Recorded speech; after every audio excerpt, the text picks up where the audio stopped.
On here, Virginia's legislative elections are coming up tomorrow, and the stakes just couldn't be any higher. The outcome will determine who keeps control of the Senate. Right now, Republicans do hold a narrow edge in both houses. Let's take a look at that. In the House, there are 67 Republicans and 33 Democrats. In the Senate, 21 Republicans and 19 Democrats. So a flip of just one seat in the Senate would make a tie, which could then be broken by the lieutenant governor, giving the Democrats effective control of the House. Millions of dollars being spent now to control the outcome of these races. And here to talk all about it today, we have Senator Barbara Bola. She's a Democrat from Arlington. And along with her, we've got Delegate Tim Hugo, a Republican from Fairfax. Welcome to both of you. Good to see you. Thank you, Melanie. Pleasure to be here. So this is a very big election. I guess the question is, since it's an off year, will the voters come out? Barbara? Well, that is the question. I mean, we're doing everything we possibly can to engage voters. We're talking about the issues, we're knocking on doors, we're holding rallies. It's just really important. This is local government, and the state makes such a big difference in people's lives. You know, we fund K-12 education, we give dollars to public safety. This makes a difference, and people need to have their voices heard. We're trying. Well, I think they're going to come out. One thing they've been talking about, it's been an interesting issue, is the toll. And I heard you talking about it a little earlier, that $17 toll on I-66. It's kind of an outrageous toll that they're talking about. Are you hearing that that's an actual figure? Absolutely. Is it just a possible figure? No, it's $9 in and $8 out. And what they're talking about. And that would be the height of rush hour at the highest volume time? Right, for a single-person occupant vehicle. And that single-person occupant vehicle can't use I-66 now. But here's what we should think about. The governor's forgot to tell you. One, there's not that $17, not $1 is going to go to pave 1 mile of road, not 1 inch of road. It's going to go, they've already identified about 60 bike lanes and pedestrian paths. And here's the big thing. For this 40-year deal, what they're going to do too is lengthen the HOV hours. In the morning, Melanie, you know, people probably get on before 6:30 or jump on right at 9:01, or in the afternoon, the same thing.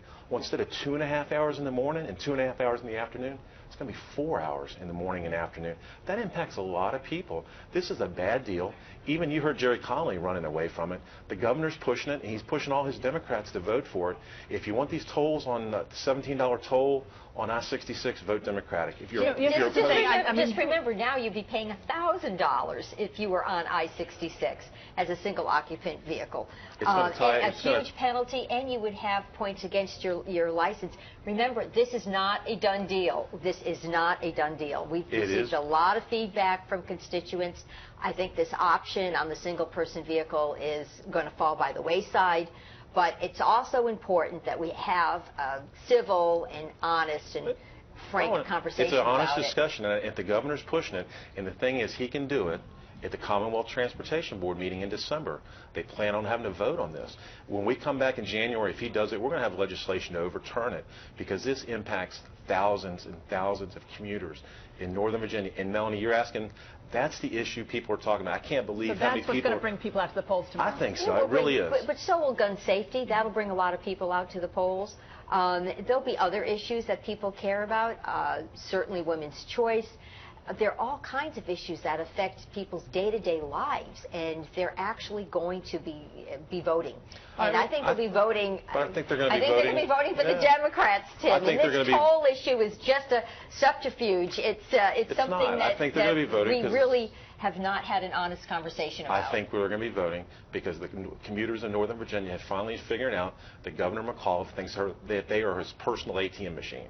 And this is just money out of their wallet, and it's not going to build 1 mile of road. I think that's the big deal. I think if you ask the average guy, nobody wants to pay more in tolls. Nobody wants to pay more in tolls. Governor McAuliffe wants to. And I just want to say that but at the same time, the dollars would go for roads. No, they wouldn't. How logical is it to have people using part of the road and then having to exit off because they cannot use the rest of the road all the way into the city in those rush hour morning well, that's hours. What's going to happen. I mean, you're kind of creating another problem on the Beltway and other side roads by siphoning all that traffic off. Right? And right now that traffic is using other neighborhood streets or other arterials, Route 50, Lee Highway. So I mean, there was an effort to try to make life easier for people, because right now those single-person cars again can't use 66 during those peak hours. You hit the nail on the head. The governor's failed, and what's going to happen, especially when you lengthen the hours, the HOV, you're going to drive people through the neighborhoods instead of being on 66 or some of those. They're going to have to drive by Barbara's house and everybody else's because they're going to have to do that. And what the governor has, you're even seeing, when you see Jerry Connolly running away from the governor on it, you know it's a big issue. And this is something's mistake. If Barbara wants to defend the $17 toll on her constituent, no, she's defending it. I'm explaining Barbara's the toll. One of my best friends down there. She's one of the nicest people. I'm just saying what the proposal is.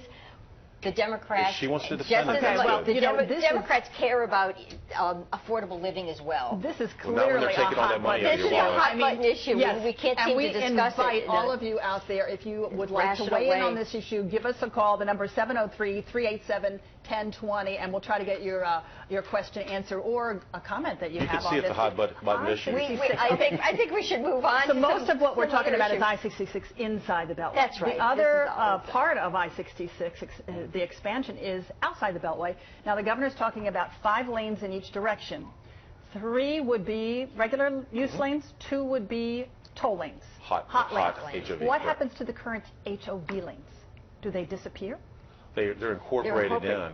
They'll be incorporated into these new lanes. But you hit a nail on the head there too. You were good. Bruce, well, I drive 66. Bruce better watch out, because here's the deal, man. You're going to go from 5 lanes each way into 2 lanes right there at 66 in the Beltway. Now, what's going to happen when they expand all these lanes outside the Beltway where you're driving in, and then when they hit the 2 lanes because they refuse to expand 66 inside the Beltway, it's going to be like a brick wall at 66, and it's going to create a mess. And the governor's proposal is going to drive all these people. We have that same problem now with 66 going into the district. I mean, we all narrow down and we have to cross over bridges. But you're making it worse. So the point you've made is that we have to find a more seamless way so travelers can conveniently get to and from their places of business within a reasonable amount of time. It is a quality of life factor, and we know that. All right, we care about our families. If you don't want tolls, what are the other options out there? What are people saying could be another way to fix it? Are we talking about rapid bus lanes or what?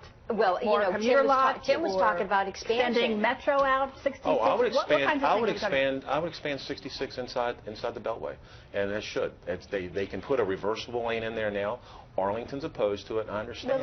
But if you hit, Melanie, when you go from 5 lanes to 2, you are creating a mess because they're adding expansion, so they're adding more cars outside the Beltway coming toward DC. The state doesn't own any right-of-way inside the Beltway, so it would be wildly expensive. But I think the important point here is the more roads you build, the more people come. This is true. I mean, if you look at